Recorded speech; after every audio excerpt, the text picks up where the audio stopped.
guys, Sonia Snowy White 79 here.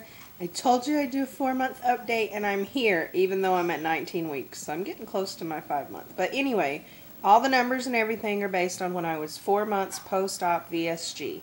For anybody who's new to my channel, I had surgery September 11th, 2012 in Des Moines, Iowa with Dr. Todd Eibes, E-I-B-E-S. It is a center of excellence, and I think they're fabulous. My highest recorded weight was 297 pounds, and that was somewhere near the beginning of 2012.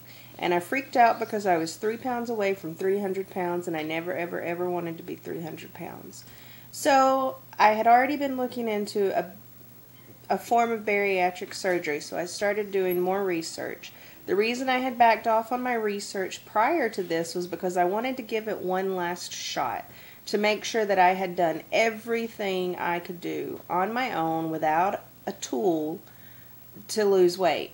I lost 9 pounds in a whole year with Weight Watchers. I do have polycystic ovarian syndrome. If you guys don't know what that is, Google it. It's an endocrine disorder, screws up your metabolism, screws up all your hormones. It's like a domino effect. One hormone goes out of whack, boom, boom, boom, boom, they all go down. But the good thing with that is, too, it's like dominoes in reverse. If you can get one hormone corrected, the others will start to align as well. PCOS is not something you can recover from. It is something you will always live with. It is something that you can kind of manage, though, if you can figure out how to control those hormones.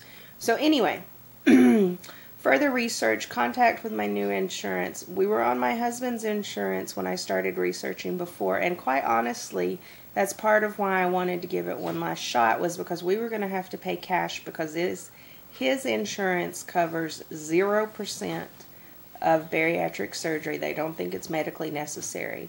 My insurance, however, has a brain and gets that once you're overweight, it makes everything worse. All your health problems are inflamed, escalated. You might not have some of these health problems if you weren't overweight. I work for a hospital, so they get it. So they do cover bariatric surgeries. If you meet the criteria, they will cover 80% of it. You pay your deductible if you haven't already met it, and then you pay 20%. The bad thing is that your out-of-pocket annual does not apply to bariatric surgery. So we will definitely exceed our out-of-pocket maximum, but it doesn't apply. So that's okay. It's still a heck of a lot cheaper. Somebody had actually asked on one of the groups I'm in how much their surgery cost and what they had to pay, and I didn't know, honestly, because I didn't want to know. But I did go back and look it up for them. If we had paid cash for my surgery at this facility with this provider, it would have been about $75,000. Yep, 5 figures, 75000. With my insurance contracted rate and our percentage, we're going to end up paying about $3,000 for the hospital, the anesthesiologist, and the physicians. Not bad. Let's see. Okay. Yep, that's my backstory. Started my pre-op diet early. I had to do it for 2 weeks, so that would have had me starting at like the end of August, and I kind of started easing into it in July. My pre-op diet was easy compared to most. It was 12 days at 1,200 calories or less, and then 2 days of liquids. Yeah, I didn't even have to do clear liquids the day before, just 2 days of liquids, 48 hours before surgery. So, highest weight, 297. Date of surgery, I weighed in at 270.4, so I had lost 26.6 pounds pre-op. Now I'm at month 4. From last month, from month 3 to month 4, I lost 6.2 pounds. I do have PCOS again, so my surgeon says that makes me a slow loser. I'm happy with the rate I'm going at. I'm good.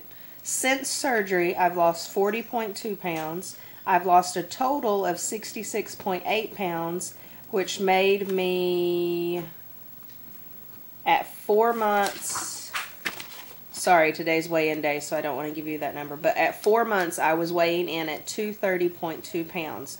So I had lost a total of 66.8 pounds since July. When I started this process, my BMI was 51.0. At 4 months, my BMI was down to 39.5, so that's fantastic. I was going to talk to you about some measurements. I'll only give you the major ones. I measured 26 different things. I'm a little anal. Like, I measure everything. I've lost 5 inches in my shoulders since this began. The only place I've lost 0 inches is my head, which is kind of depressing because I have a large head and it's hard to find baseball caps. And I wanted to be able to wear baseball caps, but I don't think I'm going to lose anything on my head. There's just not. It's pretty much bone. Anyway, let's see. Both of my thighs, I've lost about 4.25 pounds. I do expect to see a difference in my thighs next month. I do measurements the first of every month, so I will do measurements again February 1st. The reason I expect to see a difference in my thighs this coming month is because I'm participating in a squat-a-thon this month. And it's killing me, let me tell you. But I'm doing it, and I think I'm also just going to keep doing it. If you want information on that, let me know, and I can, especially if you're on my Facebook, I can get you a copy of the picture. It tells you what to do for your squats. Let's see, other significant numbers. Yep, thighs are about 4.25 each. I've lost 7 inches off my hips, 9.5 inches off my waist. I've lost 7 inches below my breast, so just right under. I guess so that'd be like the bra size I'd wear. On my actual breasts, I've lost 8 inches, so I'm saying I've lost about an inch of boob, which sucks. I love my ladies. Under my armpits and above my chest, I've lost 4.5 inches, and I've lost 5 inches off my neck, guys. Yeah, that's crazy. So those are significant measurements. Eating. If you've followed me for any length of time, you know I've had a real struggle with eating post-op. However, I am happy to report in this last month, my stomach must finally be doing a lot of healing. I can now consume 72 ounces of water a day. I'm still supplementing with 2 protein shakes a day, but I think I'm almost ready to back that back down to 1 and be normal. Yesterday was the most I've been able to consume at a time, and I was able to consume 3 ounces of chicken for dinner last night. It took me an hour of slow eating, but I was able to do the whole 3 ounces. I can eat about a half a cup of soups, yogurt, you know, softer stuff. So it's getting better. And yeah, I don't want it to get too better too quick anyway, because I like my restriction. That's my great tool. Okay, and hair. I don't know why I'm not bald. We'll just leave it at that. It's insane the amount of hair I'm losing. And I started losing hair early, and I think it honestly started early because of my difficulty consuming. I couldn't get my protein in. But now I'm getting like 100 grams of protein minimum a day, so I'm good to go. My calories range anywhere from 600 to 1200, which is what my nutritionist wants me. Usually I'm right around 800 to 1000, right there in the middle. Let's see. Sizes. When I started this journey, I was a 26 pushing a 28 easy. My tops, it depended on how they were made, 2X's, 3X's. My shoe was a 10.5 or a 10 wide. The last time I tried clothes on, I could get into a size 18. I did not purchase them because I'm not comfortable wearing clothes that fit. And I got into a large top. I am wearing 20s and 1X's or extra larges for the most part. I do still wear a lot of my bigger clothes just because I need to do another purge. And I know I've promised some of you ladies some clothes, and I promise I'm working on it. I got to make sure I leave me enough to wear, though. So it's a little bit of a thought process, but I'm going to try to get packages out this weekend. So that is my 4-month update. Thanks for listening. Bye, guys.